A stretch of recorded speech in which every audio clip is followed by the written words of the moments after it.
prosthetic. Sorry.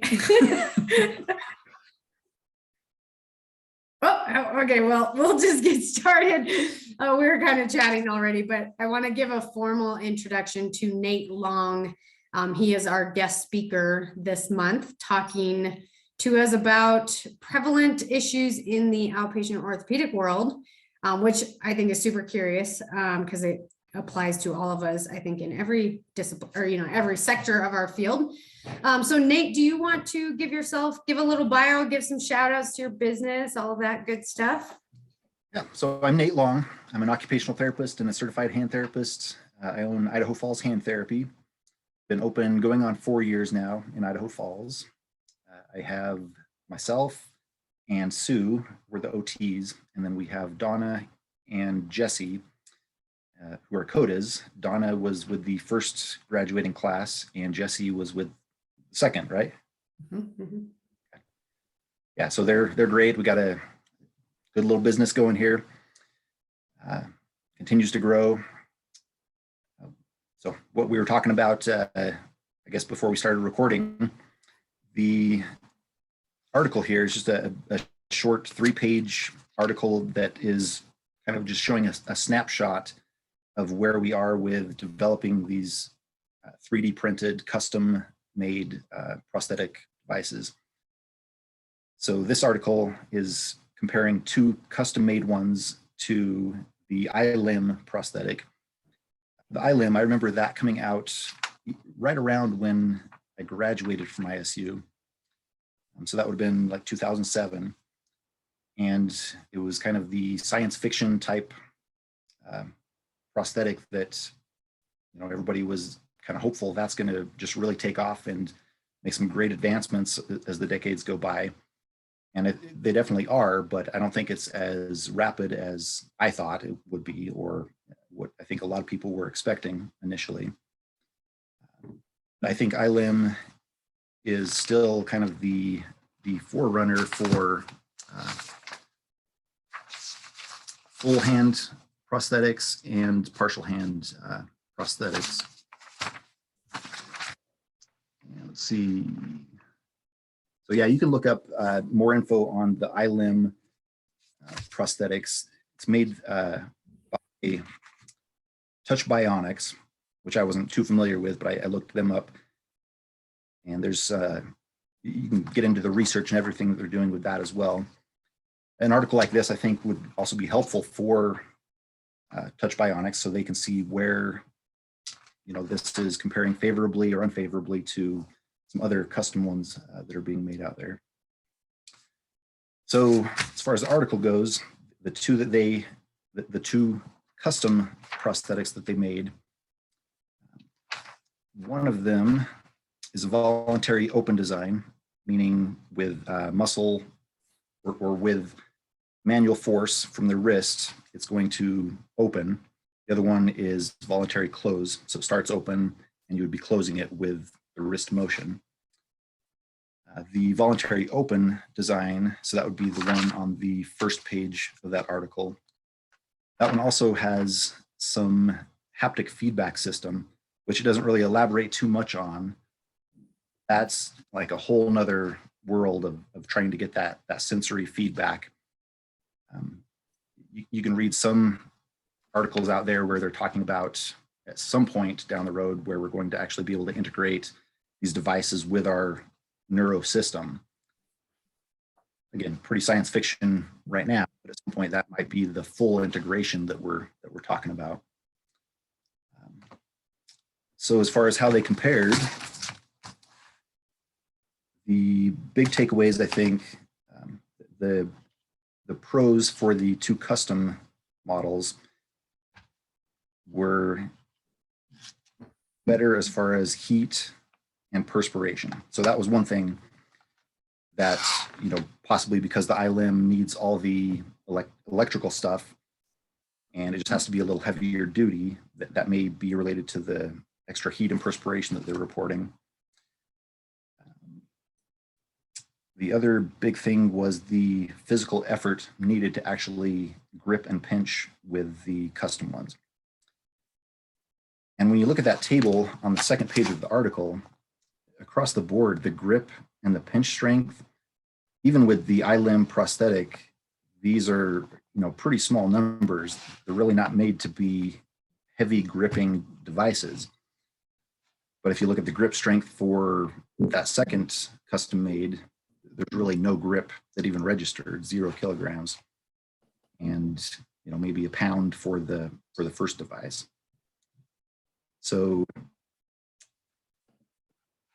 if it's not myoelectric, meaning hooking up to our muscles, and when our muscles activate, it engages the electrical system for the device, I think there's a lot more potential there to increase the torque and the force that we would be using for grip and pinch versus just a voluntary open body controlled device where you're relying just on the wrist muscles to really pull through and translate that force down into the fingers. Yeah, they're there. So pretty much everything from the middle of that table down, the iLim was more favorable. So the custom splints definitely have a ways to go as far as these other columns here. Weight was another thing that was a little more in favor of the custom. And I don't know, I assume that's just the material, more plastic versus more metal, or titanium that would be used on the iLim.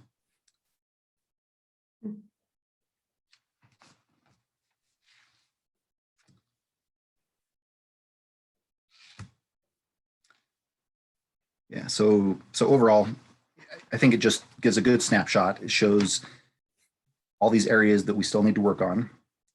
At some point, as we're able to tackle these, especially engineering, mechanical areas, I think we'll start seeing some big leaps. But hopefully in our lifetime, we'll see some kind of high-level integration of the prosthetics for people that have partial amputations or full amputations, maybe even whole limbs at some point. Questions, comments? I have a question, I guess. Do you work with these specific prosthetics in your clinic? Not a lot. There's a prosthetist here in town that I have talked to, and he sees a lot of this stuff. Every once in a while, he'll see something from iLim or the Touch Bionics. Mm-hmm. Most of what he does, I think, is still body powered. He'll do some aesthetic limbs just for the appearance, but I think most people are still relying on body activated devices, hooks. I still see a couple of people here and there that'll come in with a shoulder operated harness, and it's one of those tried and true, easy open, easy close devices. I've only seen one person with a myoelectric, basically a robot hand. It was this brand, though. It was a different brand. I lived in Washington for a while, just at the bottom of the Sound, and about a half an hour south of there in Tumwater, that's where Naked Prosthetics is based out of. So they're a pretty prominent prosthetic group. So I got to see a lot of those prosthetics. There's for people with finger amputations, but still some movement of the MP joint. There's a pretty fancy looking splint or prosthetic that they can attach to the hand. And you can look on their website, Naked Prosthetics. You can see people juggling and playing guitar and doing all these fancy things with these new hands. Mm-hmm. So yeah, there's potential out there for sure. So Thank you. I'm curious, cost-wise, 3D printing versus the regular custom splints. Is 3D printing much cheaper? I don't know. It's a good question. I would imagine it's, if you were to take the cost of these two devices compared to the iLim, these are going to be a lot cheaper. I don't know how much they're running now. I'm sure you could go through and actually get a quote from the Touch Bionics website, but I'm guessing over 100,000. I mean, that's at least, you know, when I was graduating, I was looking at costs of different myoelectric. For top of the line, yeah, you're probably looking at over 100. Wow. I guess my brain goes to, so my brother is not healthcare at all, but very computer build things oriented. So he has done 3D printing, and I feel like this intrigues me, maybe not necessarily from a prosthetics standpoint, because I mean, obviously, like you put myoelectrics and all of that, like that gets really complicated really fast, which equals a high cost. But I'd be curious on just general, like prefabricated splinting.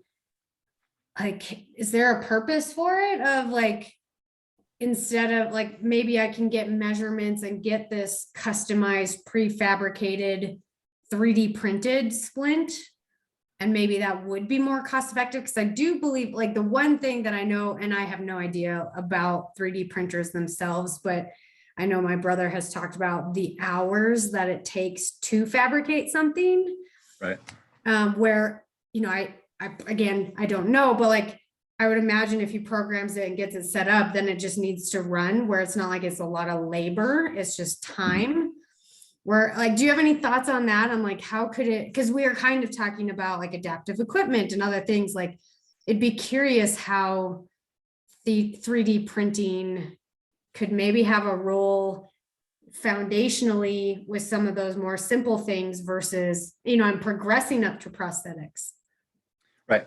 Yeah, I think down the road, that could be a huge money saver, getting 3D printing once they get all the technical stuff worked out. Yeah. Right now, it's still a lot more cost effective to make a splint, even, you know, with some of the really high splint costs that we're charging to get a 3D printed splint to go through that whole process, because they're not rapidly manufacturing them out there. It's kind of a one-off. So it's this whole setup to do small quantities. So it's going to cost a lot right now. At some point, once they work all those bugs out, get the right algorithms, yeah, I think they'll be able to. I still think there's going to be a lot of input from, say, hand therapists or OTs or whatever. But yeah, I think that's still a ways out.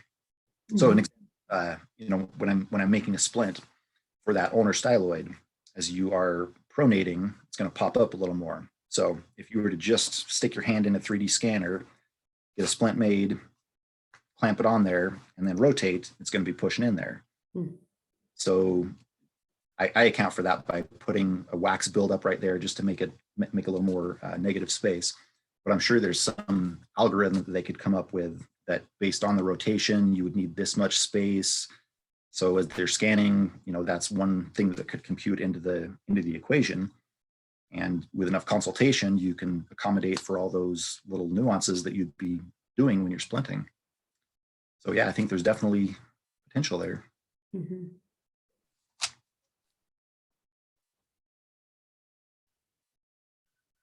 So how many clinics out there have a 3D printer these days? I have never been to a clinic. I've worked in maybe 8 different clinics. I've never been in one that actually has a 3D printer. I have one at home that I got mostly for our oldest. He is interested in it. It's just a cheaper $300 Ember. I can't remember what the brand name is. And yeah, it takes forever to print. The plastic, I don't know if it's all ABS plastic, but it's very brittle too.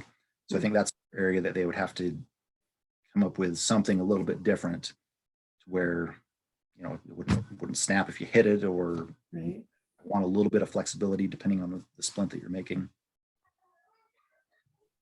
We got a 3D printer for our clinic because I had read a little bit about it. We had actually a patient come in, and one of the doctors said, "Hey, this 14-year-old kid made his own mallet finger splint." And we're like, "Really?" And he showed it, and it was amazing, like the way he had it formed. And I thought, wow, that's cool. So I looked into it and just got kind of a cheap one like you, Nate. But I don't have the engineering knowledge of how to build our own patterns. So we played around with it a little bit, and then we had students find patterns and things for adaptive equipment and things. But it's such a learning curve of being able to use the printer, because I'm not an engineer of that sort, but if you could, I feel like it would be like you'd have to make it beforehand and just have like a set of splints or whatever to give to a patient later. Like it's not something that you could do with them sitting right there. But the adaptive equipment was curious, kind of cool. Did he actually scan his finger, or just? No, I think he just made it like, there's some websites called, I think it's Tinkercad, and you can like build your own patterns. So he knew how to do the sizes and the shapes and everything and kind of make his own pattern. And then he just, I don't know if he like heated it up outside of that and molded it to his finger, but he had like the angles, he had everything perfect and it looked so comfortable. So we couldn't ever quite get it right. I mean, he didn't spend a ton of time on it, but so he didn't scan it himself. He had just built his own pattern on the computer and then printed it to fit.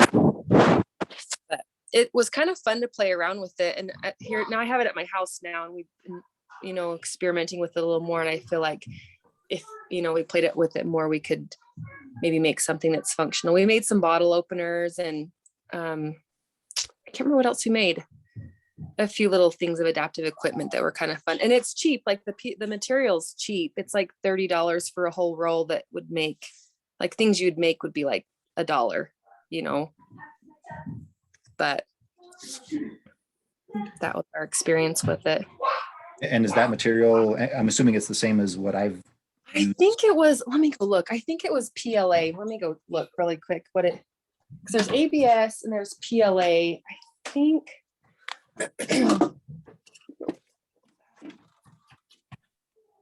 I have PLA. I don't think it's quite as brittle as the ABS. I've never used the ABS.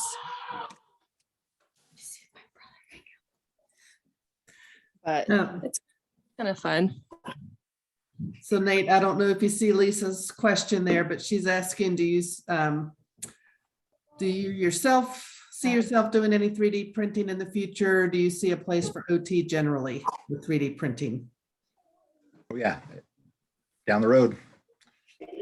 To get into it more right now, but like he was saying, it's a pretty time investing prospect to actually learn all the nuances of it and be able to do it efficiently too.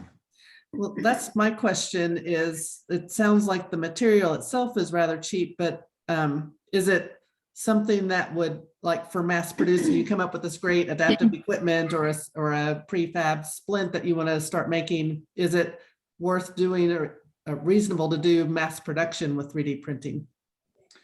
Yeah, so adaptive equipment, I mean, unless you are making it custom, I don't see how it would really be that much more effective to 3D print it versus just mass producing it with regular plastics. But yeah, for the custom. Okay, so that's the key, is that it's great for custom, in which is OT is all about looking at everybody's unique needs and specifics, which makes sense. Yeah, so I'd love to be involved in that cool process of learning how do we need to modify the 3D printing to make the right type of splint. I think that's exciting. I mean, yeah, therapists down the road might not be so excited about it if they think that it would compromise their splinting volume, but right. But I think again they could be involved in capacity down the road. And this is where I've kind of toyed around, especially just talking with my brother, because he's been in the like IT industry and burnt out and, is in between jobs and has this creative spirit where it's like, like a consulting thing, like, because me as a therapist, I would have no idea what to do. And like the engineer brains, where I'm sure there's a whole spectrum of costs that could lead to, but it's like the entrepreneurs out there that are 3D printing and are kind of like my brother during the beginning of COVID, he found a pattern online and he started mass producing, what was he making? Like N95s or something, like not, to keep them off your face or something. it was something, gosh, how do I not remember? But where it's just, he just found this, he is that person that has the know-how to do that. And he was sending out different things to, help with healthcare shortages that we were experiencing in the very beginning, where it's like, I could see for him finding a niche in, you consult with a clinic that is maybe pursuing this or is having, has their own 3D printer. And again, I have no idea like how much his education would cost versus an OT practitioner, and non-billable time to construct something that's after consulting with the therapist on what we want. It'd be interesting to like put all of that together on, is that a direction that would save money, save cost, or like save time for the therapist by using this added kind of discipline? It'd be really curious.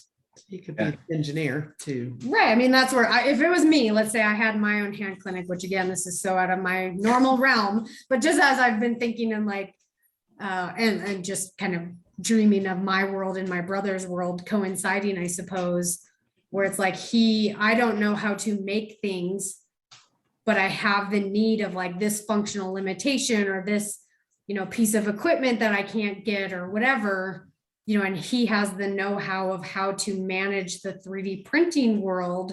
Right. Though, I mean, just obviously, I think there would be a lot of challenges in regards to how quickly could it get done and how much do you pay him and how, maybe the supplies are different, but we're billing our patients for those expensive time and supplies anyway. So if, somebody outside of the therapy discipline isn't billable, then you're probably losing money as a clinic.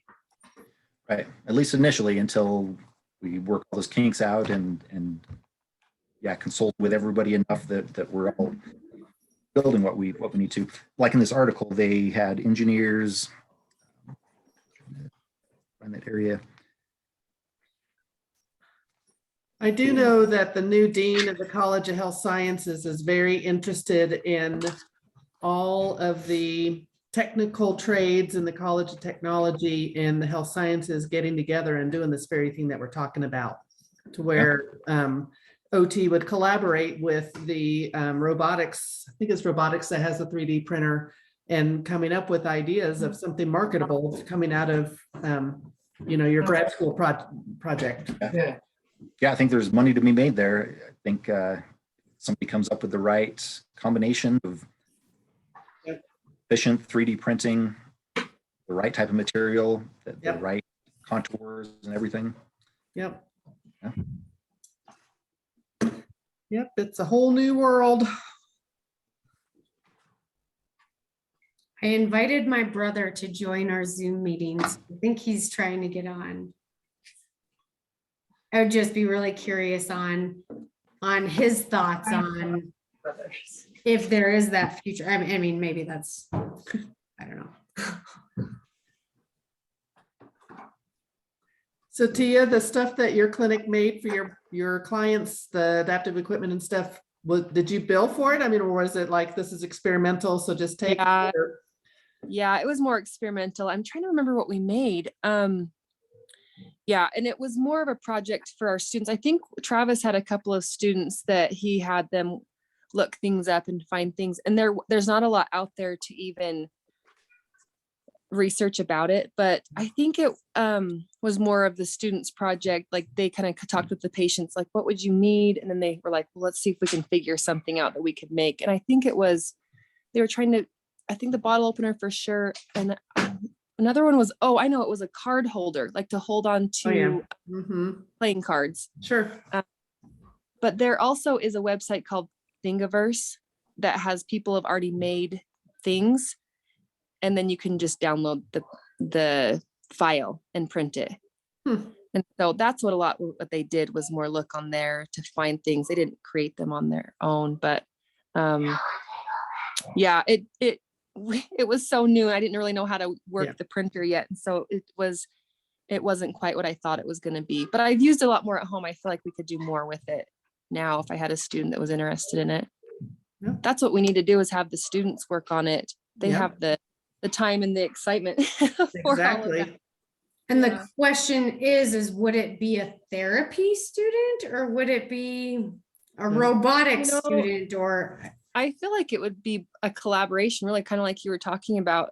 It's like we have one piece of it, but then we need the other piece, Yeah. you know, to say, okay, and what's the problem that we're trying to fix here? Yeah. I know in my daughter's school, she has a little program that she's doing, and they interviewed their teacher to say what's a problem that we could fix with a 3D printer, and then she's creating like a little pencil lengthener, so when pencils get too short, so that they can use the pencils the rest of the way. And so that's something that she's creating, but I feel like it's more of a collaboration, like you guys have been talking about. Yeah. So one of your students would then go find somebody at ISU that could be the engineering background or whatever that would collaborate And with they them. work together to make something like that. But That'd be cool. yeah, I feel like it'd be more beneficial to do adaptive equipment than the actual splinting side of things, you know, because we're making a splint so quick and easy. Yeah. Versus trying to print it. But Mommy, I get my. so do we know, and Mike, you're on here now, but like 3D printing, who, I guess it would be engineering, like who learns 3D printing? From my perspective, it's anybody, whoever develops the hobby for it. The printing aspect isn't the hard part necessarily. It's the frustrating part is what it is. But you're with talking prosthetics. I'd also say probably splint's not a great idea because from my experiences when I broke a hand, like the forming of it was instantaneous, whereas printing something would take hours. But making like a mechanical hand or some sort of mechanical piece, that's something that's, as I thought years ago, and I would imagine that it's only been developed further, is that organizations have worked on that to create more accessibility to individuals that need prosthetics of some sort. So the printer could be just about anybody, in my opinion, someone who just takes up the hobby and has it. The hard part is coming up with who's going to design the files to be printed. That's where I've always struggled because I'm not an engineer either. I got in here and I instantly heard Thingiverse, and that's exactly what I do. I go to Thingiverse, I find models that people make, and I print those models, and that's really about it. I've designed a few things, but nothing super major, like triangles and squares.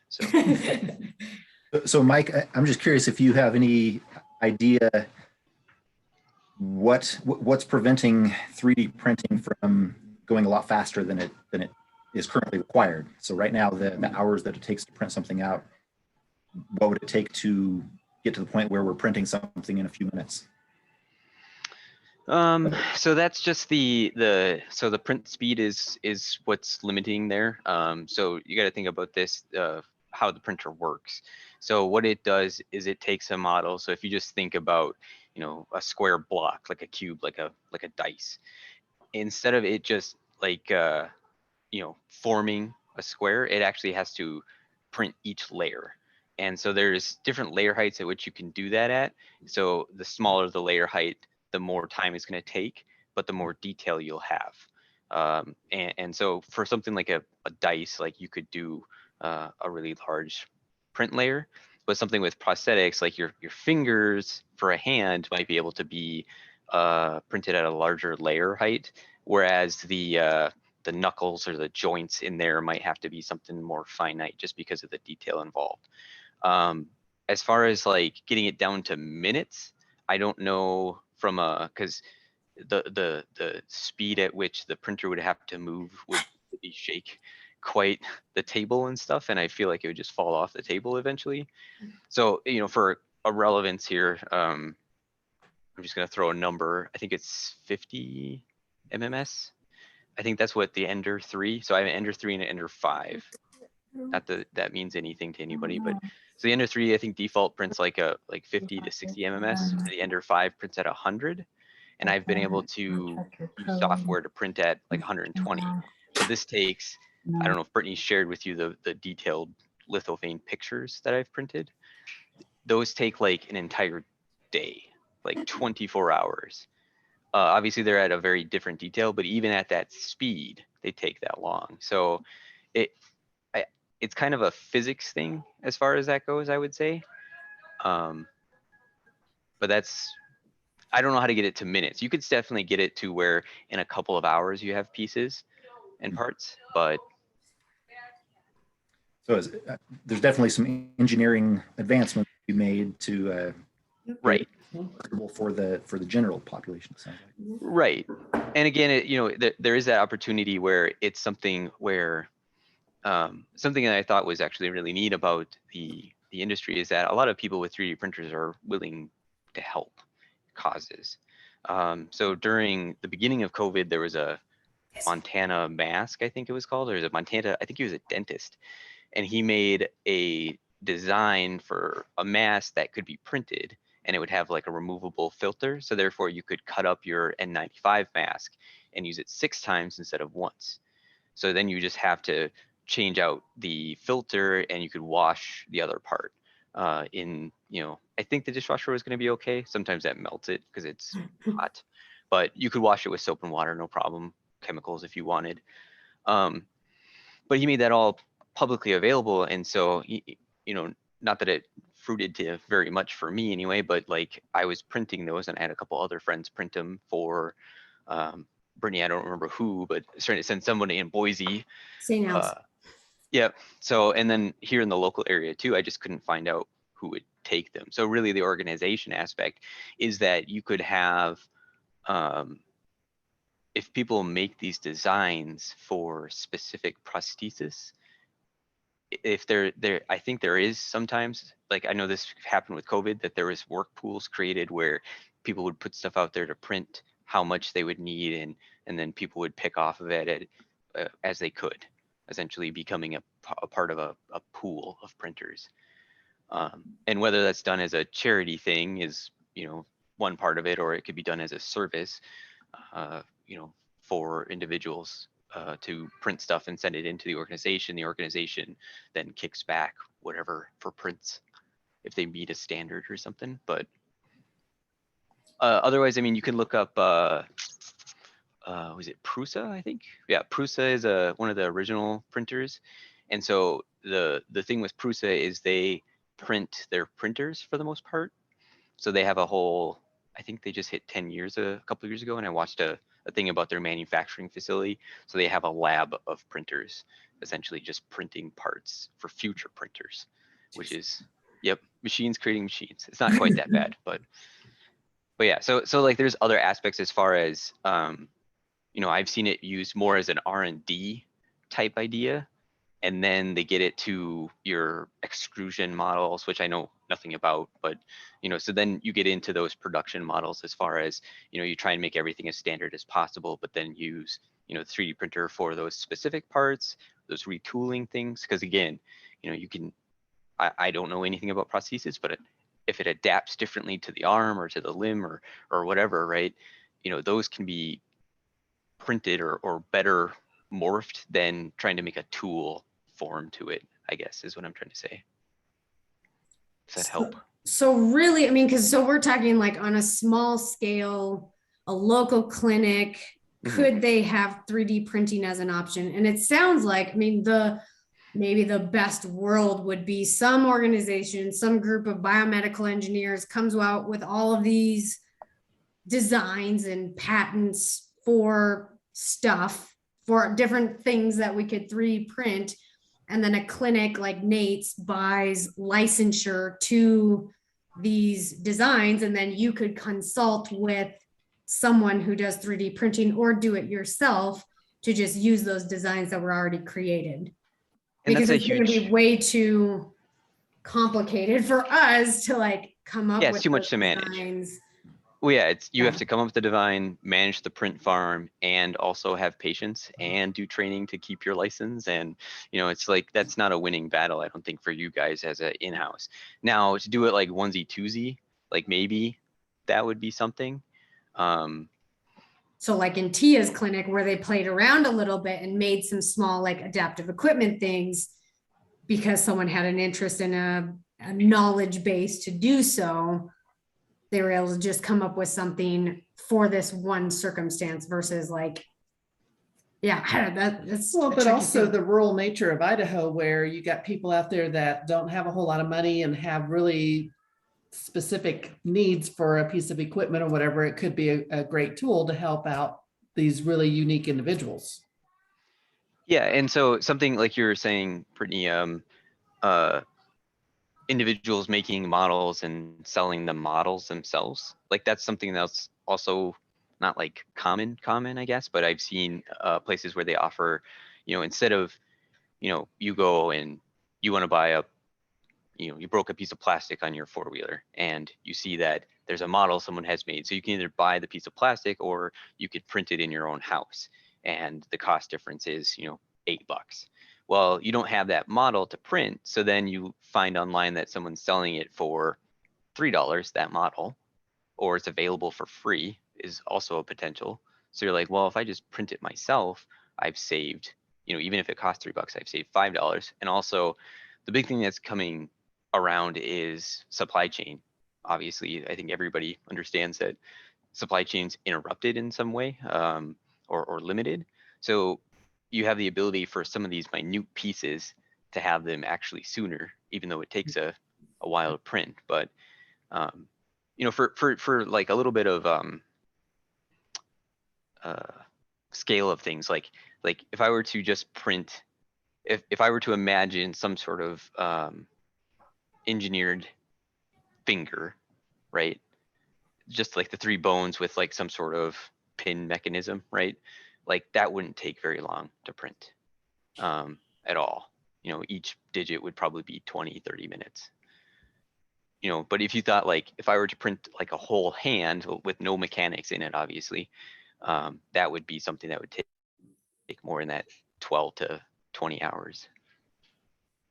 But I did a quick Google and I found a prosthetics.com, which they're claiming about 3D printed prosthetics, but I don't know, like that, my thing, I don't know of any off the top of my head, but my thing would be, what organizations exist and how are they looking to reach out for small clinics and stuff like that. Like, I guess I've never really looked into this aspect. Yeah, because it seems like there's people doing things out there where you can search and find these patterns or find people that are willing to sell their work to you or their pattern to you, where that maybe is the start for people that have the capacity to start 3D printing or thinking in that creative way. Yeah, it looks like what they have is a scan, print, fit model. So they scan the, where the prosthesis is going to attach, right? So that would give you a very accurate 3D model of what that is. So then you could model something to, have the different odd angles in there that are probably unique to each person. And so then it would make a more comfortable fit for them. As far as what they do, as far as, do they print it? Do they have someone else print it? I don't know those aspects. And then the hard part, or the somewhat easy part, is the scanning aspect, because you can use your cell phone and a lot of pictures. So you just take, again, say someone lost their arm, you just take a lot of pictures of that arm.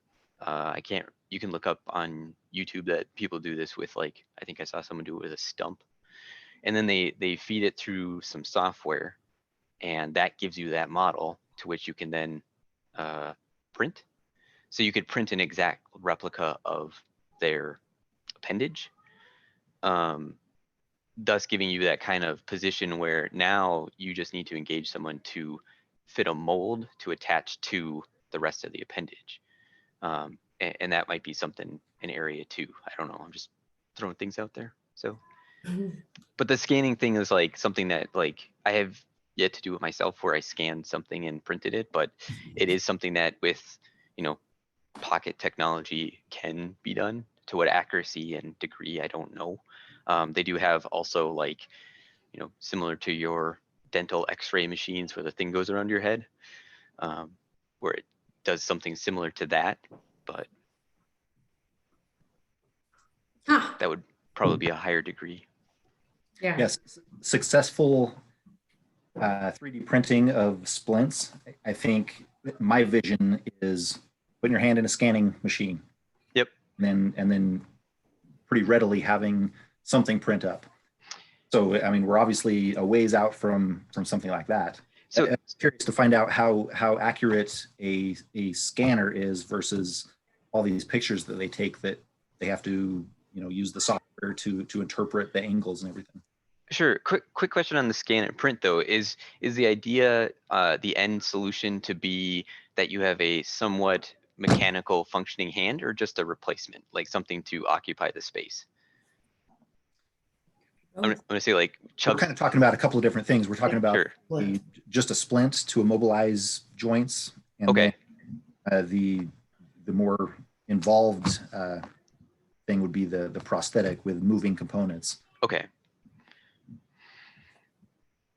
Yeah, I guess splint wise, because you would want to model the splint after like the digit, if it's a finger, for example, right? To fit better. Is that the idea? Yeah, I mean, similar to what we do already. Yeah. Obviously, any thermoplast, any moldable plastic that we use, we're going to do that much quicker, and it's efficient and everything. So, in order to get something better than that, I just see it needing to get to that point where you stick it in a scanner and it just prints, and you walk out the door. Mhm. Yeah. And to go that route, you would almost need someone to develop a software that not only scans it, but you're able to tell it, hey, this is what I want, this splint, or I don't know, classifications, or types of things, or whatever, so that it essentially models, or it generates a model for you and then prints it. And so like I think there's an opportunity for someone to do something like that. I'm a programmer by education, but not by anything else. So like I could see that being a thing, I guess, in the future. Again, like you're saying, like you want that more accurate fit for whatever the reason may be, where you want a more tight splint of some sort, I guess. I don't know the applications here, obviously, but again, like you're saying, your thermoplastic it's going to be probably what you do 99% of the time. So maybe not, I don't know. But yeah, it would have to be like minutes, not hours or days, Right. to get a splint. Right, So- because I think of times where it's like, well, we custom order something and we wait weeks for it to come in. But like in Nate's situation, like you guys make it right there and you don't have to wait because of your skill set. So how is 3D printing an advantage when you have that skill set? So yeah, that makes sense. Well, And thank in you, Mike. rural areas too, where they might have easy access to a hand therapist or whatever to make that, then there's the potential for the 3D printing to just go to your doctor's office Mhm. or just some urgent care. Right. I mean, you're actually kind of like describing like almost like biomedical field, as far as in a way that maybe we didn't think about, but more on the aspect of someone who knows the mechanics of a body, but also is able to build structured pieces that support those parts, that whether they're broken or damaged or whatever else, so that your rural doctor could just consult with that individual and they could build them a splint based on the scans that they have in the office, because it's Right. easier to contain a scanning machine and a printer on the shelf for when you need it, rather than some guy who went to a lot of schooling and it's very expensive. Mhm. So Yeah, and I think about like entry level or just general practitioners that are not like, I am not qualified to make very complicated splints. And I'm probably a practitioner that my custom splint has poor aesthetics, maybe doesn't have smooth edges, or different things where it could be a poorer quality outcome. That just thinking of all of the like skilled nursing facilities, or I mean, just rural hospitals where we have splinting supplies, but maybe I do it once every 9 months or whatever, where it'd probably make a lot more people more comfortable to, I guess, Refer to the fabricate hand those. Or, therapist. well, yeah, but a lot of places you can't do that. I mean, I think know. of like Soda Springs. Well, I mean, that's not that far to get to Idaho Falls or wherever, but yeah, I mean, it could be a cool thing for maybe general OTs where we can still have the knowledge of what we need, but I don't have the skill set to make, but then I should just refer. so I just did a quick Google of 3D printed splints because I was like wondering what the world has out there. And there's a lot of them that actually they print more in a like net or bubbly fashion so that they're more hollow, so they breathe better. The Mhm. other thing too is some materials, so your PLA, which is what Brittany had, was printed in, and ABS, we know what ABS is, and those kind of plastics are rigid, but there's stretchy material too. Some that's really stretchy, others that are just kind of flexible, they won't break. So there's that option too with, I again, don't know if there's an application here, but to have a splint that is flexible, but not too flexible. Again, you're into like an engineering side of what's medically accurate for, like, again, a sprained finger. You can bend it, but you can't hyperextend it, kind of thing. But there is, I guess there's that option too. And a lot of those, like your finger splints and stuff like that, could be more or less something that's a one size fits all, based upon like ring finger sizes. So you have a variety of sizes available, or you have a variety of models available, and you can print them. When I'm looking at for like just a finger, again, that would not be that long of a print, I don't think. I could try and find a model and slice it and see how long it would take. And so if it is perforated like that for like breathability and things like that, does that take less time because it's not? Yes. Yeah. So Yeah. it's a time saving aspect as well. It's definitely twofold as far as helping the printing process and also helping the patient process. When we print solids, for example, like that cube that I was thinking of, it's not solid. It's on a solid plastic all the way up. They have like an infill layer that auto generates based upon how much density you want it to have. So anywhere from no density to 100%. And I've done all of them. 100% obviously takes a very long time because you're perfectly layering everything together. Yeah. But typically we do like 30-40%, and you'll never know the difference as long as you have a good print. But yeah, so those hollow spaces, these more organic, that's a new thing with the world of printing, is software that you give it a model, a solid structure, and then you tell it where you want your structure points, and it can generate out the organic solution to those structure points so that it uses the least amount of material. They all look like trees to me, I guess, from the jungle. But hold on, I'm trying to find a model. I don't know if they exist. Yeah. Well, that gives me some insight. Does Mike, you can get off if you want to. Thank you for your input. Yeah, I mean, is there any other sharing questions or no? world that I don't know about. Is there any other quick questions, or otherwise I can jump off and I'll just send you a time of how long it takes to print a finger splint Yeah, okay. if I find one. Okay, have a nice day. Thank you. Thanks. Bye. I don't see it really replacing a certified hand therapist though, because I mean, even the orthopedic surgeon or the hand surgeons, I mean, they don't go to school to decide what kind of splint you need. They know the protocol of when the tendon heals and that sort of thing. And a 3D printer certainly doesn't know whether you need the stretchy material or the rigid material. Right. So it'll, at least in the beginning, if we get to that point, there will probably be a group of basic conditions, just a wrist cock up or something like that, that is pretty straightforward that it could be successful with. But there's still a lot of splinting, static progressives, stuff that might not be so easy to do with the printing. Yeah. Yeah. So for my career, I'm not worried about it. Yeah. And we'll see where we're at then. Yeah. Does anybody else have any thoughts, questions, additions? Cool. Well, Nate, thank you so much for organizing and for leading our great discussion Yep, you're welcome. and sharing your expertise for sure. I feel like I gained at least one IQ point listening to Mike. Yeah, the computer guy for sure. But it is cool to look at, like, how can we be the mastermind and then use the technology that is developing out there. I mean, the stuff that I've seen people play around with, I have zero idea how to do that. Yeah. But I mean, and then I think of too, like, third world countries, and I have a previous colleague that is doing stuff for the free wheelchair mission which is coming up with wheelchairs that are, designed out of basically like PVC pipe and plastic lawn chairs, where it's like, could 3D printing help supplement? And again, maybe in areas of where we don't have that refined skill, or we can mass produce something because it's better than nothing, or I don't know. It just gets me thinking down the rabbit hole, I guess.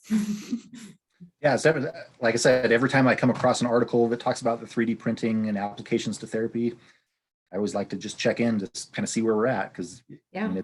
little advancements as we're solving these individual problems that's going to eventually get us to that point. Yeah. Yeah, that's cool. Well, I know we have, let's see, so I guess I already have on the docket, our next journal club will be Monday, February 7th. We have Megan Doyle from the Treasure Valley. She's going to talk about her position paper, which is focused on pain. So it should be a really good topic. So look for our postings and announcements on our next topic. And thank you again, Nate, and all of you that came. Thanks. See you. Thanks, Bye. Nate. Thank you. All right,